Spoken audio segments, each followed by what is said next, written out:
Alam nyo ba na may bago na namang inihain ang Gemini Exchange para sa mga XRP holders? Oo, totoo yan.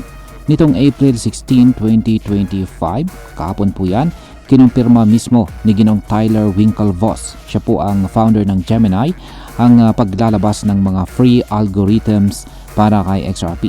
At teka lang, hindi lang ito simpleng update. Isa itong move na pwedeng baguhin ang galawan ng mga crypto investors, lalo na po tayong mga Pinoy na may XRP holdings or mga XRP hodlers. Pero teka, ano nga ba itong mga libreng algorithm na ito? Para ba talaga ito sa atin? At safe ba itong gamitin? Kaya yan po ang siyang ating pag-uusapan sa video na ito. Pero bago po tayo magpatuloy, ay pakibasa lamang po muna ang disclaimer dito sa ibaba ng ating screen. Ngayon ay simulan po natin sa unang katanungan kung ano po ang ibig sabihin ng free algorithms na inilabas ng Gemini. Yan, ang Gemini ay isa po itong kilalang crypto exchange sa Amerika na pinamumunuan ng magkapatid na sina Ginong Tyler at saka Cameron Winklevoss. Yan, sila po ay nag-announce ng bagong sistema na libre at pwedeng gamitin ng mga XRP holders. Itong free algorithms na ito ay gawa ng Arch Public, isang kumpanya ng expertise ay algorithmic automation. Ang layunin raw nito ay bigyan ang mga XRP at saka Bitcoin holders ng patas na investment opportunity. Ibig sabihin ay gusto nitong pantayan ang laban or pantayin ang laban.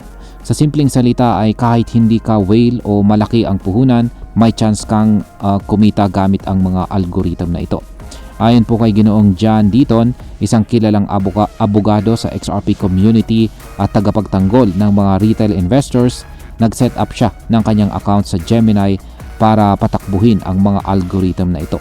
Ayon sa kanya, may potential daw na magbigay ito ng cash yield o dagdag na XRP sa mga accounts ng users. Ngayon ay sino nga ba itong si Ginoong John Deaton at bakit po mahalaga ang kanyang papel sa usapang ito? Ayan. Si Ginong John Deaton ay isa po sa mga pinaka-respetadong boses ng dito sa XRP community.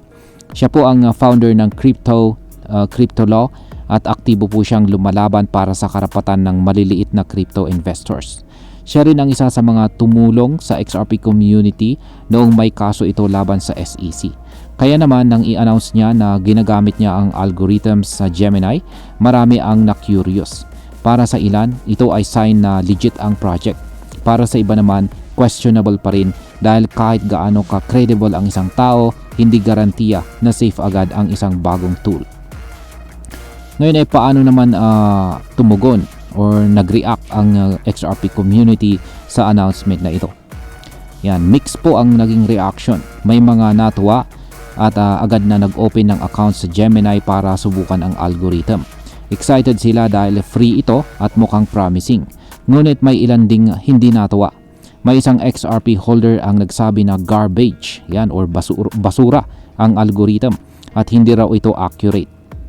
Isa pang user ang nagbanggit na si Ginong Tyler Winklevoss ay dating kritiko ng Ethereum pero ngayon ay nagpo-promote ng XRP algo. Kaya para sa kanila ay parang may halong kalituhan or inconsistencies. May iba pang nagsabi baka na-hack si Ginong Tyler dahil ang tono raw ng kanyang post ay hindi katulad ng dati niyang mga statements. Yan. Ngayon ay ano naman po ang sinabi ni Ginoong David Schwartz ng Ripple tungkol dito. Ayan. Hindi rin nanahimik itong si Ginoong David Schwartz. Ayan, siya po ang Chief Technology Officer ng Ripple.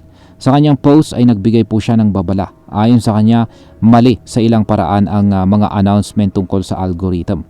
Nagbigay po siya ng paalala na maging mapanuri muna ang community. Hindi po niya diretsahang sinasabi na scam ito, pero pinaalalahanan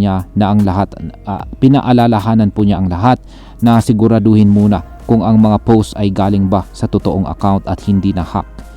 Yan, ang babala rin ni Ginong David Schwartz ay isang malaking bagay, lalo na't galing ito sa isang mataas na opisyal ng Ripple. Hindi niya agad kinukondena ang algorithm pero gusto niyang siguruhin na walang nangyayaring panlilinlang. Yan. Paano naman nag-react itong si Ginoong John dito. Yan sa mga particular po sa pagdududa ng community.